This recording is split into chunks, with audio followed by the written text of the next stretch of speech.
આપણા વડીલો આપણે જમીએ ત્યારે વાતો કરીએ અથવા તો જલ્દી જમીએ અથવા તો ટીવી જોતાં જોતાં બહુ વાર લગાડીએ તો શા માટે ટોકતા હોય છે? આનું કારણ આયુર્વેદમાં આચાર્યએ આપ્યું છે.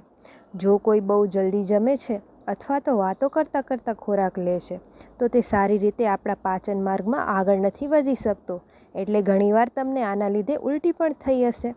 આ સિવાય તેનું પાચન સરખું ન થાય એટલે આમ બને અને દોષ બગડે એટલે રોગ થાય.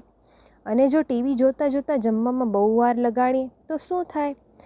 તો તમે જે ખોરાક લીધો એનો સંતોષ ન વળે અને વધુને વધુ ખાવાની ઈચ્છા થાય, જેના લીધે પાછી અગ્નિ બગડી જાય. આ સિવાય તમારું ભોજન પણ ઠંડુ પડી જાય અને પાચન પણ સરખું ન થાય અને સરખો પાક ન થાય અને પોષણ પણ ન મળે. એટલે તો ઘણીવાર તમે એવા લોકોને જોયા હશે કે જે ઘણો ખોરાક લે છે પણ તેમને સરખું પોષણ જ નથી મળતું. તેનું કારણ તેમની ભોજન વિધિ હોઈ શકે છે. માટે ભોજન વિધિ સુધારો અને સ્વસ્થ બનો.